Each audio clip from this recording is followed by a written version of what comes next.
ntimushobora no kubyumva kuko buri Adepr nzi ntabwo ari yo muzi. Nza Adepr yo muri 83, nza Adepr yo muri 86, nza Adepr y'ibyumba aho benshi twakuriye nubwo tutari abapantekote bo muri Adepr. Nza Adepr y'abanyamwuka bahanura atari bya bintu by'uno munsi twirirwa dutera ubwoba. Bahanuraga hanyuma muri minsi bakabura ngo turi Adepr nkabwira ntoya mumeze nk'aba muhanuzi ushaje. Erego hari umuhanuzi ushaje ngo baramubwira ati hari umujene w'umuhanuzi yaje ku gicaniro cya Yeroboamu agitunga urutoki ati yahanuye aramubwira ngo atamutunza urutoki ukuboko kuguma hejuru ati hanyuma asengeye umwami ukuboko kuramanuka. Umuhanuzi w'umusaza nawe yigeze guhanura avuga ati uwo mwana ndamushaka, uwo mwana ndamushaka. Ngo aramukurikira agenda aramubwira ati Imana irambwiye ngo garuka hano tugucumbikire tukwakire. Mwana aramubwira ati Imana yarambwiye ngo sinzanywa amazi yo muri iki gihugu, sinzarye n'ibiryo byaho. Aramubwira ati erega nanjye ndi umuhanuzi, ngwino urye unywe niko Imana imbwiye. Umwana aramwumvira kuko yari muto, aramujyana amaze kurya no kunywa, noneho impano ya wa wundi irongera iraka. Aramubwira ati reka ngubwire iby'Imana ivuze, birya nakubeshyaga. Ariko Imana iravuze ngo kubera kutumva ijambo ryayo nuva hano ugera intare irakwica. Koko asohotse muri urwo rw'intare iramwica, isiga indogo bihagaze aho ngaho. Baraza baramubwira ati wa musore uvuye hano intare iramwisha. Itorero abantu bicara nk'uko murimo gusenga mwakuzura umwuka. Ariko mwebwe mukeneye kuzura umwuka muri abapantekote. Reka mbabwire n'abari abigishwa ba Yesu hano muri kino gice cya kane. Mu gice cya kabiri bari buzuye umwuka ku munsi wa Pentecote, ariko mu gice cya kane barongera barasenga buzura umwuka bundi bushya. Igituma abantu benshi biyakiriye uko bari, twebwe turahanura, twebwe tuvuga mu ndimi, ariko ntibabona ko dukeneye imbaraga zindi zo guhindura aho turi. Dukeneye gusengera imbaraga nshya. Za zindi mwabonye cya gihe mwuzuraga umwuka ukavuga mu ndimi mugahanura, izo ni iz'icyo gihe. Dukeneye imbaraga nshya z'igihe nk'iki. Dukeneye kwirekura tukayoborwa n'umwuka akadukoresha. Haleluya. Amen. Erega buriya benshi ibyo mvuga ko gusenga mu kuri no mu mwuka, Imana izongera ikore ibyo yakoraga. Erega buriya Adepr kugera muri 83 yari isolated. Ndibuka kera yewe nakunda gusengera muri Adepr hariya mu Gakinjiro, babaga ari abantu bakeya bicaye imbere, ntabwo bari benshi cyane, ariko muri 4 na 5 na 6 yabaye nk'ituritse kwira igihugu cyose neza, impande zose z'igihugu. Ariko yarangwaga n'ikintu kimwe gikomeye, barasengaga. Abantu jewe sinjya mvuga abantu nabi, kandi yuvuze ko umuntu yakoraga neza, niyo yakora nabi, niyo yagira gutegera ibyo nta kintu bimbwira. Buriya mwagize umurepresenta wari special witwa Nsanzu Rwimo, ndabizi ubwo kumuvuga mu izina bwabyo ni nko kuzana satani. Ariko mujye mureka tuvuge ko abantu bigeze gukora neza, niba banakora nabi ntabyo nzi, byose nshinzwa nkite. Ikintu namwemereraga, nagiraga gutya nkamanuka nabanagiye nko kurusuma, nkasanga nguyu yicaye nyine n'abakristo mu byumba bagiye gusenga. Habaye igihe gusenga kwari umuco, habaye igihe gusenga kwari spirit y'iri torero, habaye igihe abapastori babonekaga mu byumba bagasenga, habaye igihe mbese gusenga niwo wari umuriro ucana indi mirimo yose ikorwa. Kubibabwira ntabwo ari ukubatuka, si no kubagaya, ahubwo ni ukwibuka igitare mwasatuweho n'inganzo mwacukuwemo. Kuko iteka ryose twongera kugarukana imbaraga. Uzarebe no mu Rwanda nyuma ya 94 twatangiye gukora icyo bita home grown solution, kwishakamo ibisubizo bishingiye mu muco wacu. Namwe nimwishakemo ibisubizo, mwibuke aho mwavuye, mwibuke uko mwakoraga, mwibuke ibyo mwagenderagamo, mwongere mukore nka mbere, murebe ngo Imana irongera igakora. Ariko noneho tuzaba twararengejeho icyo tutari twarashyizeho mbere. Tugiye gukorera mu migambi, tugiye gukorera mu igenamigambi rigenzurwa n'akarere, ariko yiriya mu byo nakunze byose kiriya nicyo cya mbere. Kuko ababigishwa ba mbere ibyo bari barabigezeho. Pawulo iyo yageraga ahantu ikintu cya mbere yabanzaga gukora, yakoraga assessment. Ageze muri Atenayi arabanza arahazenguruka arahareba, aravuga ati nabonye ko hano muri Atenayi muri abanyedini cyane mufite ibicaniro by'Imana nyinshi, ariko ndashaka kubabwira igicaniro kiriya Mana musenga mutazi Imana itazwe. Yaheraga ku bukene bwo mu mwuka n'ubwo mu mubiri n'ubundi buri ahantu, akababwiriza ubutumwa agamije kuhahindura. Yageze ko ikirete abwira Tito ati Tito, kugira ngo ngusige ikirete. Urwandiko rwa Tito abapastori bose bari bakwiye kurwiga.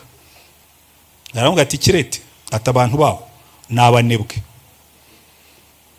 abantu b'ikirete n'abasinzi n'abasambanyi bakunda no kurwana, nibyo bita ngo ni inyamaswa mbi.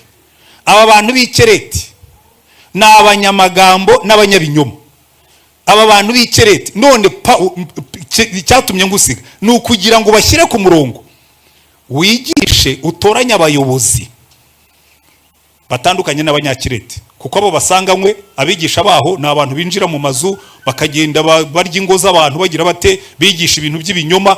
None nujya gutoranya abayobozi, utoranya abayobozi bagiye kwigisha ikirete badasanaho. Haleluya. Buriya twari dukeneye abapastori bigisha mu Rwanda badasanaho. Sinzi rero mwumva icyo mvuga. Arangije amubwira ati kandi wigisha abasaza, wigisha abagore, wigisha urubyiruko, wigisha abantu bose, amatsinda yose, uyigishe gukiranuka. Nurangiza mu gice cya gatatu umubwira ngo kandi muri iki gihugu cy'abanebwe wigisha abantu bacu gukora. Erega ari ibintu tugomba natwe kuzahindura, kuko Paulo yarazi gukora ikintu cyitwa mapping, akegera ahantu akayitegereza akavuga ati aha hantu kugira ngo uzahahindure, hindura imico mibi ihari. Uru Rwanda rukeneye itorero rimeze rityo. Uru Rwanda rukeneye itorero rufite abayobozi nk'aba ba Paulo, bantu baza bagasenga ngo nta mukene wababagamo. Baricaraga bakabatoya ibingibi byo guturana n'umwanda no guturana ni ariko mumanye cyakora letera karama. Hari insengero wajyagaho ukumva nawe wazisenyera uko zimeze. Reba mabwira ibintu bimwe na bimwe tugomba kureba. Iyo igihugu kirimo gutera imbere, hari ibintu natwe tugomba kuvamo. Ntabwo uzasengera Imana mu rusengero rwenda guhirima baraciye za nyakatsi mu gihugu. None niba barimo gusenya ubuntu bw'ubudukuru n'ubuntu wowe ukavuga ngo uzubaka urusengero nk'urwo barwihanganira, ntibazarwihanganira. Urusengero rutagira toilette. Hari ahantu wajyaga ukagenda ugasanga no kugenda urwana n'ibiti no kugira ngo uzahagarareho gusa bikaba ikibazo. Nigeze kujya kubwiriza ahantu ndabwo naje nywa amazi menshi bati toilette iri hariya, ndagenda nasanga ni hahandi ubanza gushaka ikiribure ku biti, ndagenda maze guhagararaho maze gufata position bakingishaga umusambi, haza umudamu we aza muri marishariyeri, navugije induru abantu. Ibintu ngibyo biba bikwiriye koko. None barangiza ngo ariko ngo leta nta buriya hari ibintu twagombaga kuba twaribwirije, tukabigaya, tukabisuzugura, tukabikuraho, twarangiza tugakora ibintu bishya. Kuko Paulo yabwiye Tito, aramubwira ati Tito, ikereti uko hameze, abanyakereti n'abanebwe, abanyakereti n'abasinzi n'abasambanyi n'abarwanyi, abanyakereti n'abanyamagambo birirwa mu magambo y'imbura mumaro, bigishe gukora. Kandi koko bagiye bahindura ahantu bakavuga ngo iri torero ryahinduye ahantu. Abantu badasanzwe bahuje umutima, arimo bamenye ko hari abantu badasanzwe bahuje umutima. Kuko abantu badasanzwe bahuje umutima havamo ibintu bidasanzwe noneho by'umurengera. Haleluya. Baratubwira ngo abizeye bose bahuzaga umutima n'inama, ntibakiri banyamwigendaho, bahuje umutima n'inama. Kandi nta n'umwe wagiraga ubwiko ku kintu, ahubwo byose barabisangiraga. Umusaruro wavuyemo intumwa zagiraga imbaraga nyinshi zo guhamya kuzuka k'umwami Yesu. Nuko rero ubuntu bw'Imana bwinshi bukaba kuri bo bose. Nta mukene wababagamo, akandagakunda we. Nta mwana w'ingwingiri, nta wararaga ubusa. Nta mukene wababagamo. Buriya reka mbanze nkomeze ndangize gusoma ndabigarukaho. Nta mukene wababagamo kuko abari bafite amasambu bose cyangwa amazu babiguraga, bakazana ibiguzi by'ibyo waguze bakabishyira intumwa nazo zikabigabanya abantu, umuntu wese agahabwa icyo akeneye. Na Yosefu w'umulevi wavuye ikupuro w'intumwa zahimbye Barinaba, risobanurwa ngo n'umwana wo guhugura, yari afite isambu arayigura, azana ibiguzi byayo abishyira intumwa. Reka ngarukiriza aha ngaha kuko uriya murongo aha siho wagombaga kuba, wagomba kujyana n'ibice bikurikiye inyuma bya Bananiya na ba Safira, kuko burya hariho karabu ya Bananiya na ba Safira baza bakazamo, ariko bafite ukuntu babyumva ukundi. Ariko ngewe numva biriya barimo simpamanya nabo. Ariko kubera ko Yosefu bamukomeye amashyi bakamushima, nabo bagashaka ngo babashime kandi batakoze nk'abandi. Karabu ya Bananiya na ba Safira utarahura nayo buriya nuko atararuyobora itorero. Kandi namabwira uko bakora. Twubaka urusengero, twakoze fundraising, abantu baraza rero, burya hari abantu ukunda kwiyamamaza bakajya imbere ati jewe rwose nzitanga 500,000. Ubwo mvuze umubare gusa ariko sinjaze kubabwira. Hanyuma turangije abantu bakandika bakuzuza amakarita, igihe rero cyo gukora rukuvuro makiraza. Umuntu umwe waragenda baramubwira ati se ko uhagaze imbere y'abantu bakaguha mikrofone ugakomitinga aya mafaranga ari hehe? Ngo ariko ngo twumvikane ngo hari umwenda mbarimo. Noneho barabimbwira, ndavuga nteka nzamwivugishirize byari byose, ubwo ndi pastori siniya pastor kame mu gihe bazanyubaha ntabwo azanyuka inabi. Ndamuhamagara turaganira, nawe nse ndimo ndareba liste y'abantu, sinanamubwira ko bambwiye ibyo yabwiye abo twamutumyeho. Bite wowe ugeze ngo ariko pastor mbwirega buriya ngo hari ibintu ugomba kumenya, ngo hari igihe umuntu avuga amafaranga menshi ngo kugira ngo atere abantu umwete, ngo kugira ngo bitange cyane. Navuga mbara nkubwire, mbwira ko wavuze kuzitanga menshi, uzitanga menshi cyangwa ntayo ufite. Arambwira ngo yango bira byari byo gutera abandi umwete. Ndavuga ntoke uyu ni umuntu Bananiya na Safira, mbwira ba bandi bashinzwe kuvuruma, ndavuga uriya mu mwihorere, ntabwo bizabuza Imana gukora umurimo wayo. Rero Bananiya na Safira ni muhura nabo mujye muborohera, ariko nukora ubwitange ujye ubutanga, kuko ntawe ubeshya imbere y'Imana. Buriya nicyo Bananiya na Safira bazize. Icyo gihe Imana yari igikubitana, muri no minsi yaratworohereje. Iyo ibikubitana haba harapfuye benshi, ubu ngubu tuba twarashize. Uza abantu barahira rwose ati Mana amafaranga yose uzampa nzajya nkwaho 10 nka Yakobo agipadana Ramu. Imana yatangira kumuzamura yamugeza hejuru akavuga ariko Mana ngo ujye ugeraho nawe ushyire mu gaciro. Ubwo urumva ngo miliyoni 100 umuntu yafata miliyoni 10 ngo buri kwezi akajya kuzisuka mu giseke cya ngo Pastoral daire baranakiza. Kubona badafite ibimodoka. Ntabwo dutanga 10 kugira ngo Pastoral barye. Nta nubwo dutanga 10 kuko itorero rikize cyangwa rikennye. Dutanga 10 kuko ni ku Imana yavuze.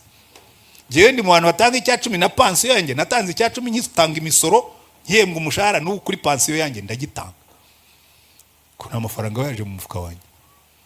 Allo. Uze kureka nitahire. Wari umuntu Bananiya na Safira, iyo uvuze ibigoramye imihorera yakara.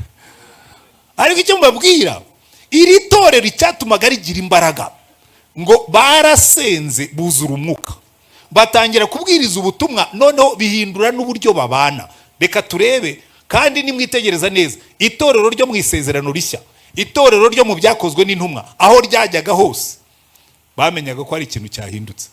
Mbundu ukuntu mu gice cya 17 bageze Tesaloniki, Paulo na Sila nabo bari kumwe, baravuze ngo ba bantu bubitse isi ngo na hano bahageze. Hari yenge mbaza abantu ariko bazatuvugaho ryari ko twubitse isi. Hari ikintu twari twubikara uretse kurwana hagati yacu, hari ikintu twari twubika ku buryo abantu batumenye bakavuga ngo noneho barokore baretse kurwana, bavuye mu bintu by'amatiku, bahuje imbaraga, bahinduye amateka. Mwanya ko represent iki nicyo ndimo gusengera itorero, kuko kugeza uno munsi icyo abantu batuziho ntabwo ndimo kubacyurira, ni twese. Genda ujye mu binyamakuru urebe iwacu. Ntabwo hari ikintu tugomba kwemera ubwo turimo gusenga, tukabwira Imana ngo Mana hari ibintu bigomba guhinduka kuko turimo turasenga. Tugomba gusenga izina ribi rikatuvaho, tugomba gusenga aho twagejeje turi ciro ry'imigani tukaba icyitegererezo. kandi ibyo bintu Imana izabikora. Hari abantu bavuga ngo dutegereje Imana, nkavuga no, ntabwo dutegereje Imana. Imana imaze imyaka idutegereje, ivuga ngo ariko muzaza ryari. N'ibyaremwe byose, niko banditse mu Baroma, ngo n'ibyaremwe byose ngo bitegerezanya amatsiko guhishurwa kw'abana b'Imana. Isi itegereje kubona duhishurwa, tukagaragara, tukajya ahagaragara, bakavuga ngo noneho si itorero rije, ntituzi aho rikuye imbaraga, ntituzi aho rikuye ubwenge, ntituzi aho rikuye ubushobozi. Ko ba Petero i Yerusalemu babibaje bose, aba bantu bapfunutse hehe? Aba bantu baza bagera mu mujyi ugahinduka, aba bantu baza bagera mu mujyi amacakubira akavamo, ngo hagati yabo nta bwiko bwari buhari, nta bugugu, nta bugome, nta bene abo bantu se babaho? Ngo batangira kubatangarira, batangira kubibazaho, aba bantu bapfunutse hehe? Ubu bwoko bw'abantu byagejeje ahantu ba Petero bavuga ngo twebwe kera ntitwari ubwoko, ngo ariko ubu noneho turi ubwoko bw'Imana. Haleluya. Turi ishyanga ryera, ntitukiri Abahutu, ntitukiri Abatutsi, ntitukiri Abatwa, ntitukiri Abakiga, ntitukiri Abanyendo. Oya, ubu twebwe turi ubundi bwoko, turi ishyanga ryera, turi ubwoko bwatoranijwe ngo twamamaze ishimwe ry'Imana yacu. Halo. Ikire nicyo twagombye kumenya, tukavuga ngo hari itorero Imana irimo gushaka, itorero rizahagarara mu gihugu, bakavuga ngo bariya abantu bavuye hehe, ngo bakamenya ko twabanaga na Yesu. Haleluya. Itorero kuko twebwe twishimira kuba umuntu ku giti cye, ukavuga ngo yewe ngo nzacunga agakiza ka Imana, ikavuga ngo ya ndashaka ubwoko, ndashaka ishyanga ryera, abantu batoranijwe, ubwoko bw'Imana butakibona muri bya macakubiri, butakibona muri ya matiku, ubwoko bw'Imana bwatoranijwe. Halo. Ubwo mbaye umunyapolitike ndarangije. Ubu abantu benshi barandika, oya jewe ndabizi, ntimubizi se muzasome kuri za commentaire yo nigishije gutya. Ngo ariko ya mugabo ngo none n'umunyapolitike, ngo ibyo pastori ngo iyo yigira muri politike ngo akajya. Iyo umuntu abujije abanyarwanda kwangana abavuze politike. Iyo umuntu abwiye abanyarwanda uko ba Petero bigishaga, aba yagiye muri politike. Paulo yandikiye Abagalatiya aravuga ati iyo turi muri Kristo Yesu, aho nta muhutu nta mututsi, ubwo mbishyize mu mvugo y'ino yacu, nta mutwa nta mukiga nta munyenduga nta mugabo nta mugore, Kristo abari muri bose kandi ari byose. Bati ni wumva ati ibintu ubutumwa bwiza babwishe, akazanamo ibintu by'amatiku y'amoko. Ko ari byo dufite, nibyo tugomba guhindura tukaba ubwoko bw'Imana. Twe turi ishyanga ryera, ubwoko bwatoranijwe. Haleluya. Iri torero rero ryaraje rigeze muri Yerusalemu, baribaza ati aba bantu bavuye hehe? Barimo baravugana n'Abasamariya tunena, barimo baravugana n'abanyamahanga, barimo erega nabo byarabagoye na ba Petero kugira ngo basohoke mu mitekerereze yabo ya Kiyuda. Imana ifata Petero iramubwira ati Yesu yarababwiye ngo muzagenda mubanze mujye Yerusalemu muhahindure. Ariko kubera ko Yerusalemu yari yoroshye, yari igizwe n'Abayuda bahuje umuco, bahuje idini, byaraboroheye kubahindura, kugeza naho mu gice cya 6 baratubwira ngo n'abatambyi bamwe batangira kuva mu idini ya Kiyuda bahinduka abakristo. Ba Petero bumva biraryoshye, baravuga ati haleluya, ntubona idini yacu huko, ntubona uko ibintu bihindutse. Imana narababwiye ngo muzimuke nimurangiza Yerusalemu mujyi Yudaya, ni mu Yudaya mujyi Samariya, muri babandi mwanga. Abayisirayeli Imana bangaga Abasamariya. Buriya rero Yesu yajyaga agira utuntu tw'udukoryo. Muri bukigiye umwanditsi w'amategeko, umwigisha w'amategeko umwe w'umufarisayo yamwaje ati ariko umuturanyi wanjye ninde? Aramubwira ati umuntu yamanutse Yerusalemu agiye Yeriko. Already ku bantu babigisha amategeko, kumva umanuka Yerusalemu ugiye Yeriko, bundi yajyaga gukora iki Yeriko? Umurwa wavumwe. Ageze mu nzira asanga n'amabandi, ubwo agomba gukora bwa mutima ati ubundi yari gukura iki? Umuntu avati Yerusalemu akagiye Yeriko. Ati hanyuma umutambyi mukuru araza mucaho, arikomereza n'umuriyo wa mucaho. Ati haza umusamariya. Buriya ndababwiza ukuri, uriya mugabo mu mutwe yahise yumva yanarwana. Umusamariya of all people, mu bantu bose umusamariya niwe waje, niwe wagize impuharusha umutambyi n'umureba. Ataramuterura mushyira aterurwa n'umusamariya, agomba kuba yari mwene wabo. Ubwo ndatekereza uko uriya mugabo yatekerezaga. Arangije aramubwira ati ubwo wamugiriye impuhwe nindi? uwamubereye umuturanyi mwiza n'uwuhe? Yanga kuvuga umusamariya kuko no kubisohora mu kanwa kuri we byaragasuzuguro. Aravuga ngo nuwo nguwo wamugiriye neza, uwo yanga no kumuvuga izina. Ariko aho ngaho Imana yarababwiye ngo nimurangiza Yerusalemu muzajye Samariya. Ba Petero batangiraga ko tuzajye Samariya. Imana kugira ngo imwinisiye, kugira ngo imukosore, imwohereza ku muntu wubashywe ariko w'umunyamahanga witwa Korneliyo. Petero agezeyo, tekereza umuvuga butumwa batumyeho, na marayika akabyivangamo, n'ubuhanuzi bukabizamo. Petero akagenda ari Imana imubwiye ngo icyo nisi kera ntukakita cyanduye. Aragenda agiye, ariko agezeyo arabateza bose kuko ndatinyuka mbabwiriza ubutumwa. Bamugezeho bamuhaye ijambo, aravuga ati murabizi rero ubusanzwe twebwe ntitujya tuterana na bene nk'abo.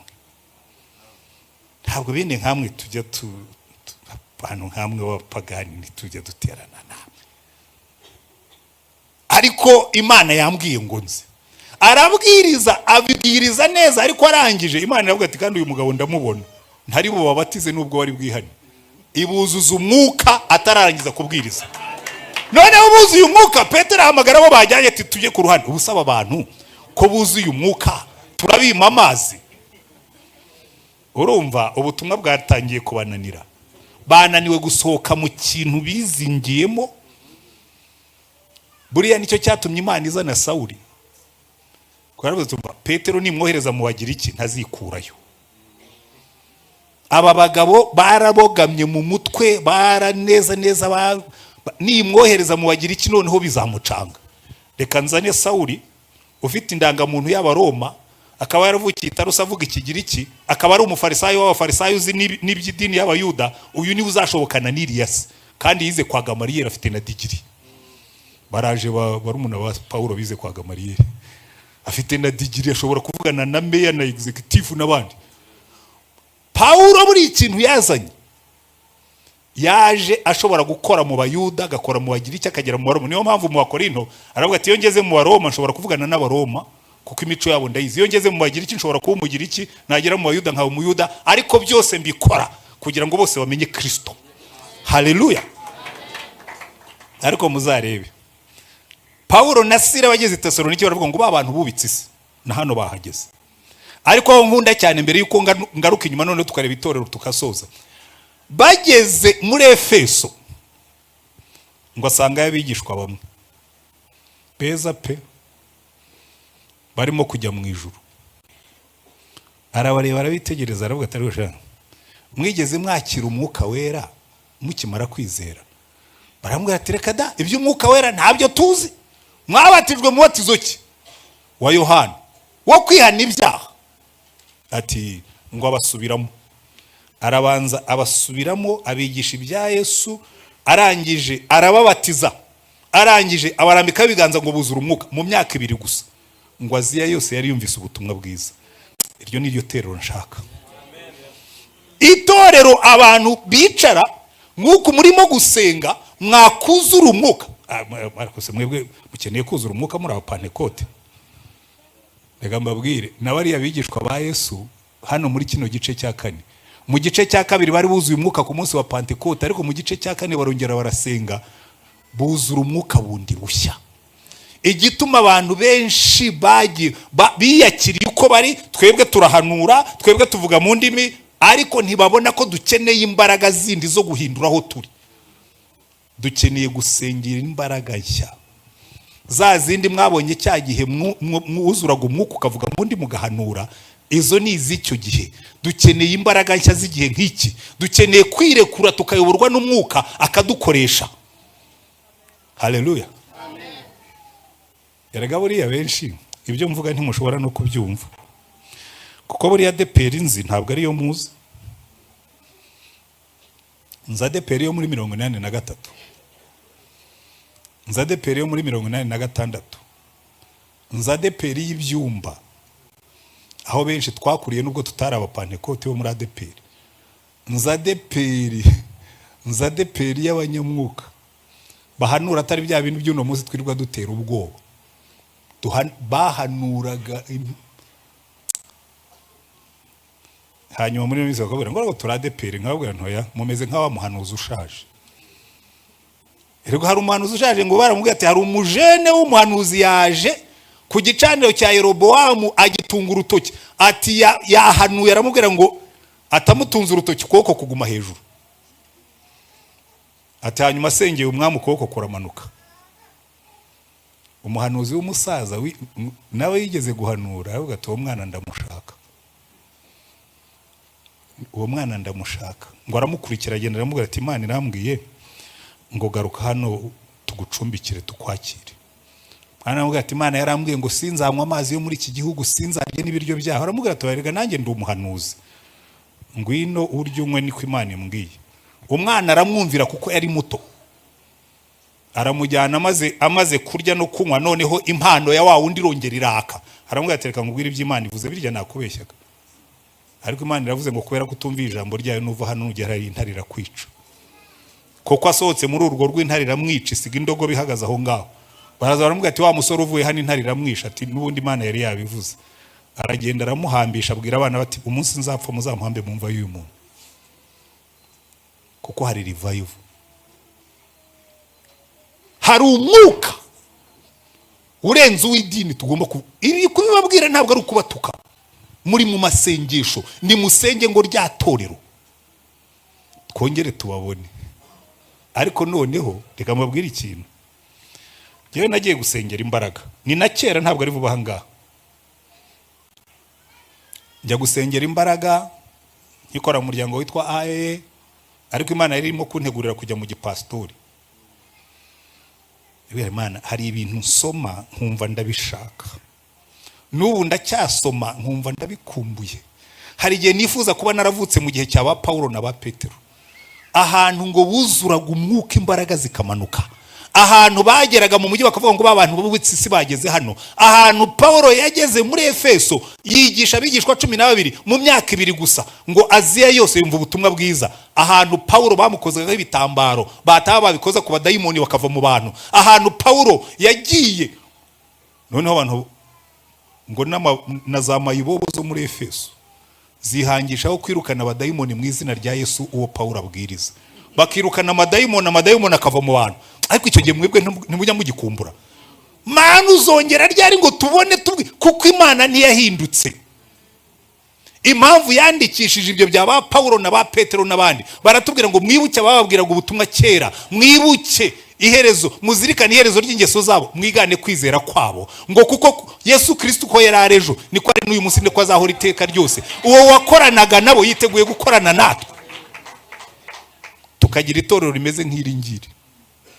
Hari ikintu nkundira muri Efeso, muze kugisomera mu gice cya 19, ngo Paulo yabwirije ubutumwa n'abari abantu buzuye umwuka, abantu bareka ibigirwamana, abantu bareka za rutemi, ibigirwamana bajyaga bagura.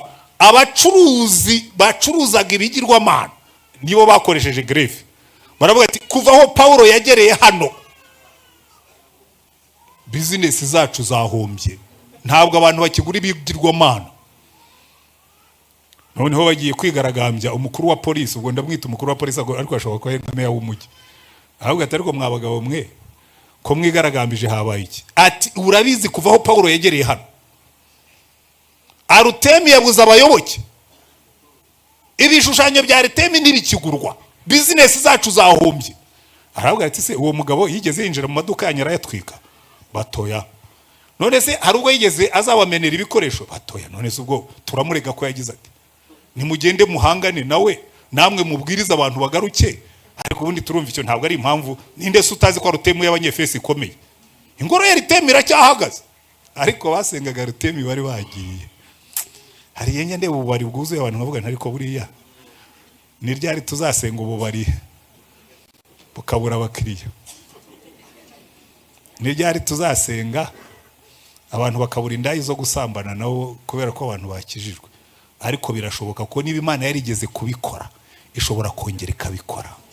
Ahubwo nitwe dukeneye kubwira Imana ngo Mana do it again, ongera ubikore, ongera muri no myaka turimo, ongera uduhindure tubitorero nk'iryo ba Petero bari bafite, tubitorero nk'iryo ba Pawulo bari bafite, kuko nidushyira hamwe tugahuza imbaraga. Jewe narabibonye ibintu birashoboka. Baratubwira ngo dore ibintu bigera kuri 5 cyangwa 6 byarangaga iri torero. Nimusoma mu gice cya 2, mugasoma mu gice cya 4, mugasoma mu gice cya 5, iri torero ryakoraga ibi turimo gukora. Icyambere ryari itorero rifite Yesu. Buri impamvu bamanyaguraga umutsima buri gihe uko bahuye, yari yaravuga ngo mujye mukora ibi ngibi munyibuka. Igaburo ryera ntabwo wari umuhango. Jewe mbona twebwe ari ibintu dukora by'umuhango. Ni ukuri. Abantu bajya ku igaburo ryera. Nabonye abapastori barwana ku igaburo ryera. Abakiri batoya ntacyo mwabonye. Nabonye abapastori bahagaze bashikuzanya mikrofone bararwana ku igaburo ryera. Ni iwacu byabereye, si iwanyu. Iwanyu mwebwe muri abanyamwuka nta byahabaye. Ku buryo nicaga nkabwo niguze ubu ngubu ni gutya twibuka ko Yesu yadupfiriye. Ariko icyatumaga bahora bajya ku igaburo ryera bwari uburyo bwo kushimangira ibyo bizeye. Bakavuga ngo jewe mwami Yesu ndatangara iyo nibutse ko wagiye ku musaraba ku bwanjye, ndimo ndibuka ibyo wankoreye ku musaraba. Noneho ibyo ngibyo. Hari indirimbo tujya turirimba mwese murayizi ivuga ngo nabonye umukunzi mwiza yarankunze ntamuzi, yamfatishije umugozi hariho rukundo rwe, izo ngoyi ze zanteye kubimbataye rwose, genduwe nawe n'uwanjye kugeza iteka ryose, genduwe nawe n'uwanjye kugeza iteka ryose. Nabonye uyu mukunzi mwiza, kera yarampfiriye yaranguza mu bugingo, nawe yaranyihaye none ibintu mfite byose ntabwo nkibigundira, ibyo ntunze nanjye ubwanjye n'iby'uwo mucungu, si ibyo ntunze nanjye ubwanjye n'iby'uwo mucungu. Amen. Urabona uyu muntu wanditse indirimbo hari ikintu yari yasobanukiwe. Ikintu cyateraga umwete bari abakristo iyo bajyaga ku igaburo ryera, bavagayo bari revitalized, bavagayo bashubijwemo imbaraga, bakavuga ngo uyu mwami watwitangiye, uyu mwami waretse icyubahiro cye, uyu mwami waretse byose akadupfira, niki tutatanga kubwe. Ubutunzi bwabo ni ibyo bababwira bati ubwami bw'Imana bugomba kwaguka nidukora ibyo tugukora, bakavuga ati ntacyo tutatanga kubw'uyu mwami. Haleluya. Umwami umwe w'abami w'Abaroma Empereur yihaye imyaka 10 yo kuba yaranduye ubukristo. Aravuga ati buyobe imyaka 10 ndabukuraho ndabona naburangije. Ashyiraho na za programu zisimburi zo kugaburira abakene abakristo bari barakoze n'ibindi byose. Arangije arabatoteza, arabatwika, arabahiga. Ariko akabonaho kugira ngo baranduke bariyongera. Atuma umwe mu banditsi b'Abaroma witwaga Plinus ati ugende unkorera nkete, uzenguruke mu bwami bwanjye, wiyoberanye wigira umukristo, ugende ubumucengezi, uzazumbwire aho bari abantu bakura imbaraga zituma tubatoteza ntibabivemo, tukabica bagapfa bishimye, bagapfa baririmba, umbwire zira mbaraga bazikurahe. Mugabo aragenda akora nkete, yigira umukristo bazengurukamo. Hanyuma agarutse aramubwira ati nyagasani, nkuzaniye raporo mbi. Bari abantu nushaka uhebere ntuzabarandura ngo bashobore.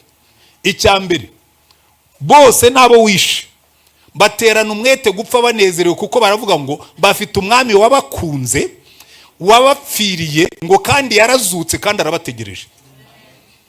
Buriya rero iyo tugiye kwigaburo ryera tuba twibuka ko umwami wacu yadupfiriye akatuzukira kandi abana natwe. Buriya iyo mfashe ziriya za elema nkafata umugati nkafata divayi ndavuga numva mwami ibi bintu wakoze ube muri jye nanjye mbe muri wowe bikama izindi mbaraga. Haleluya. Icya kabiri baramubwira ngo na za porogaramu washyizeho zo kugaburira abakene ntushobora kubikora nk'uko bo babikora.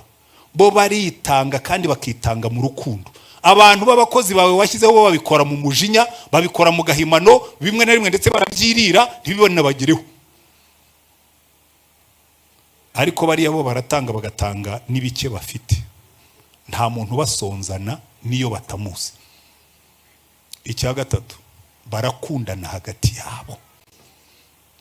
Barakundana kandi kirutaho nawe baragukunda kuko aho nanyuze hose ntawe nigeze numva kuvuga nabi bose bagusabira umugisha. None rero ubyihorere bari abantu ushobora kubarandura ngo bashobore. Ndenda kubabwira ko icyatangaga imbaraga zari yatori cyambere bari bafite Yesu. Bibuka buri gihe uko bahuye mu igaburo ryera bikabateramo izindi mbaraga. Icya kabiri baratubwira ngo bahuraga bagasenga. Nimwitegereza ririya torero ibintu byose byabaga barimo gusenga. Petero baramufunze baramusengera, bajya kumutuma kwa Koronero yari arimo gusenga. Ba Paulo 13 babatuma ngo bajye gukwira bari barimo gusenga. Ahantu hose ubona basenga, ahantu hose ubona bari mu mbaraga. Aha sinavuze mbabwira Adepr iyo nzi. Adepr yarasengaga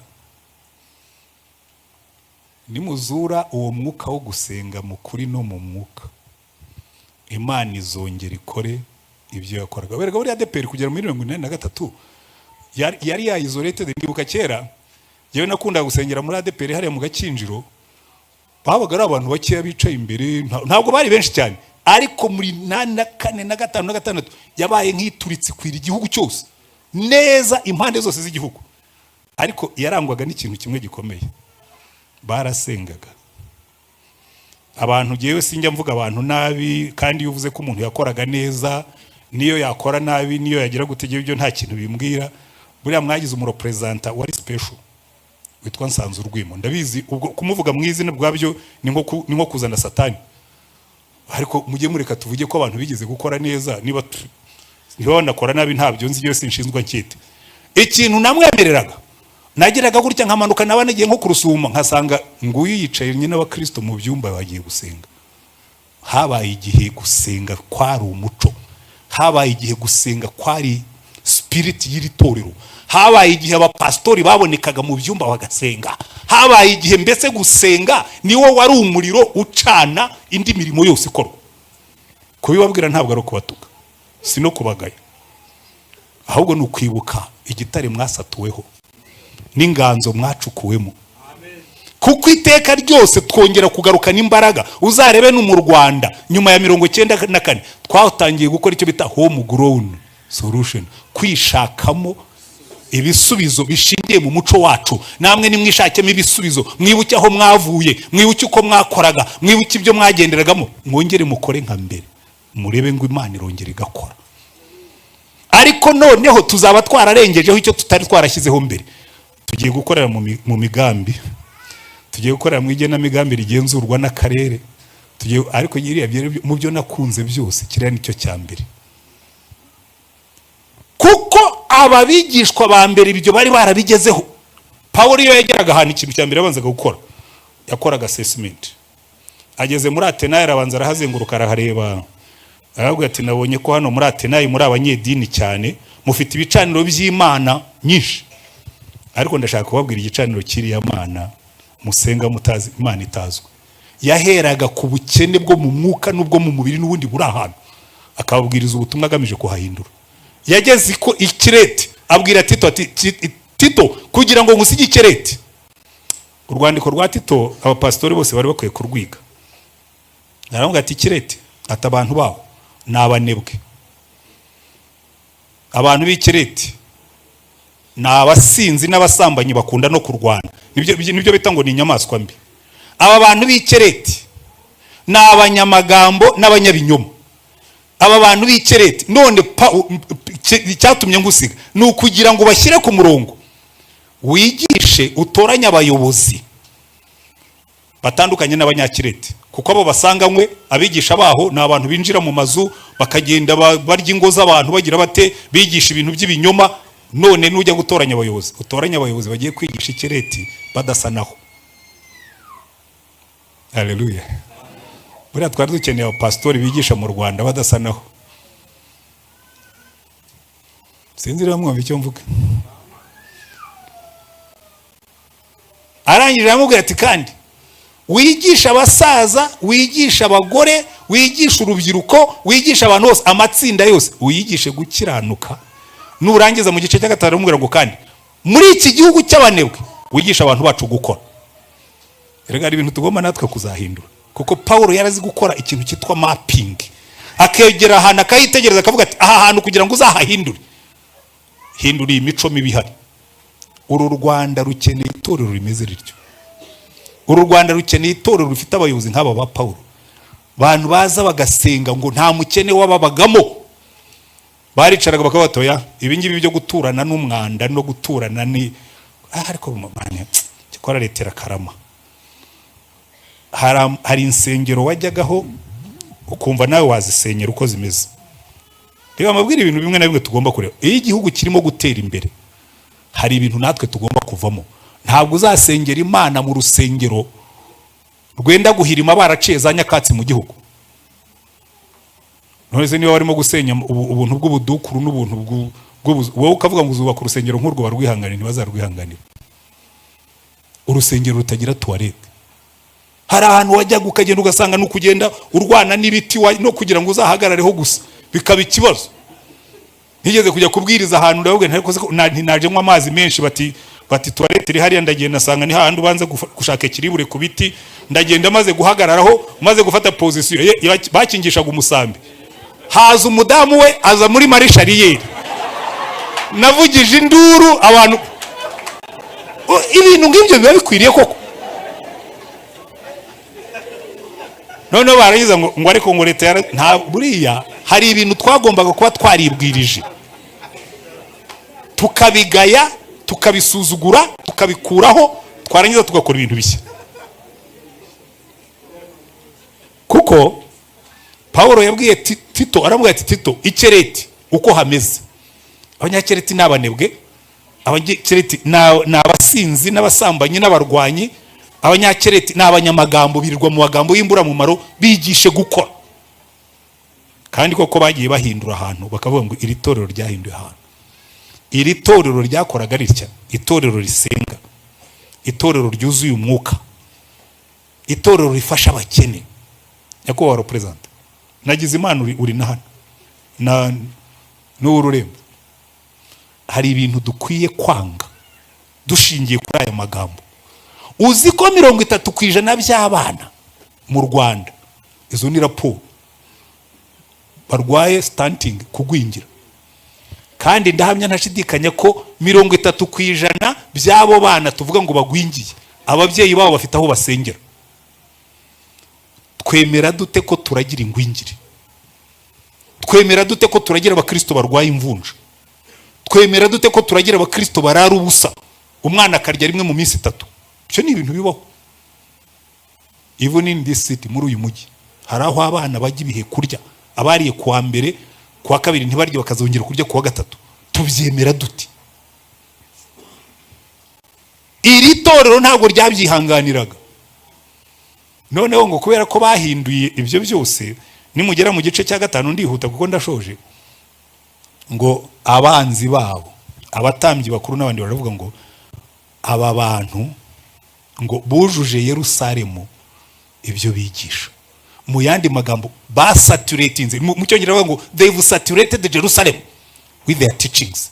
Ibyo bigisha byuzuye Yerusalemu. Yerusalemu yahindutse. Niyo mpamvu mu gice cya 6 baratubwira ngo n'abatambyi bamwe baravuze ngo yes, iriya niyo dini, reka twigire muri iriya dini. Reka mbabwire buriya ibintu byose wigisha abantu bashobora kubihindukiriramo. Nigeze kuganira n'umwana umwe, ndashoje, ndamusuhuza, twahuriye mu nzira, ndamusuhuza ndamubwira nti Yesu ashimwe. Icyo gihe nari mu itorero ryacu ry'Ikabuga, ari nkiri umuvugabutumwa. Yesu ashimwe ati sinkibyikiriza. Nta salamu alaikum. Alaikum salamu. Ni wabaye umuswahili sha? Wabaye umuyisilamu? Ati cyane, atereka nkubwire. Nicyo gihe banyitaga Pastoral nubwo nari ntararobanurwa. Ati ndenda kukwira ati Islamu niyo dini y'ukuri Imana ishima. Ati jewe urabizi nigaga mu ishuri ry'itorero runaka, simvuga iryo ryo. Ati ndi umwana w'imfubyi, mbura amafaranga, njya kureba pastori wanjye, warambwira ngo ibyo by'abana b'imfubyi ngo ntabwo babyita, ntabwo babireba, gusa umurimo wabo. Baranyirukana mu ishuri. Undi mwana w'inshuti yanjye arambwira ngo kuri école islamique ngo barimo barafata abana b'imfubyi ngo bakabandika. Ati ndagenda baranyandika. Ati mbonye maze kugira umutuzo, mbonye banyanditse, ati imamu yaje kuri school assembly aho abana bateraniye. Ati ntabwo yazanye Korowani, yazanye Bibiliya. Asoma muri Yakobo igice cya mbere. Taravuga ngo idini nyakuri niyita ku mfubyi n'abapfakazi mu kababaro kabo. Atagarukiriza aho ngaho. Ati ndavuga ngo iyi niyo dini nyakuri rero. Ati yaratubwiye ngo bamwe muri mwebwe murimo hano turabarihirira amashuri, turabishyurira uniforme, turabishyurira ibikoresho, ngo kandi muririmba mu makorari hirya hariya, ngo mukora mu nsengero wanyu murasenga, ngo ariko idini nyakuri ngo ni iyi ngiyi barihirira. Ati numva mbwiye ukuri nahita mpindura, nanjye bihita bihindura umutwe wanjye. Ndatangiye ku rusengero nigisha abakristo, ndavuga nti mbaho ubwo buhamya, ndavuga nti guhera uyu munsi aho nabaga Ikabuga nta mwana usengera hano bazongera kwirukana mu ishuri. Uwo bazirukana mu ishuri azaza mbwire, tuzateranya amafaranga. Nta mwana usengera hano uzirukanwa mu ishuri. Kandi muzabaze jya mu paruwase yose nayoboye, igihe cyose nabaye pastor wa paruwase, nta mwana numwe wo muri church yacu birukanaga mu ishuri ngo agume hanze. Kubera iki? Nabyigijwe n'uwo mwana wahindutse umuyisilamu kubera idini nyakuri. Uwo munsi nabitangaje, umugabo umwe araza arandeba w'umucuruzi, arambwira ati pastor nti ati wajyaga wigisha ibintu by'icyacu misinyitange twogiye simbyemera, ariko guhera uyu munsi nuzagira abana murihirira ujye ubampa, nzajya ntanga amafaranga ngana nayo mukeneye ngo ibyo bikorwe. Hari abantu batangira kwitanga iyo twatangiye gukora kuri, kuko kenshi gituma itorero ritagira impact. Turavuga ngo ntibyakunda, ngo ntibyashoboka. Ninde wakubwiye ko bitashoboka? Ninde wakubwiye ubunini bw'imifuka yacu? Hari igihe dutanga make kuko ibindi muba muvuga tutabyemera, ariko iyo utangiye kuvuga ibyo nemera, nk'ubu nanjye no mu bakristo nayo baragiremera. Harimo bamwe n'ubu tujya dusengana bakambwira ati pastor giye sinzigera ntanga icya 10, ariko numbwira ibintu byo gufasha abakene, ukambwira ibintu byo gufasha abapastori, count me in, ndimo. Kubera iki? Aho niho impano yiherereye, aho niho umutima uterera. Umunsi tuzatangira gukora ibyo ba Petero na ba Paulo bakoraga, muzabona itorero nk'iryo bari bafite. Ubwo murimo gusenga rero, musenge ngo Mana duhindura itorero nka ririya, twereke inzira tuzacamo, tukaba itorero ry'impacting igihugu, tukaba itorero rihindura ubuzima, tukaba itorero. Cyo mbona kenshi twebwe turipfobya ngo ntibyakunda, ngo ntibyashoboka, ariko reka ngarukiriza ibindi nzabiganira n'abapastori kuko ndenza ahangaha nawe ninjiye muri domaine yabo. Ariko reka dusenge ngo Mana muri ino myaka turimo hembura umurimo wawe kandi uhembukire mu itorero, twe gucunga agakiza kacu nk'ucunga ingorofani, ahubwo tugacu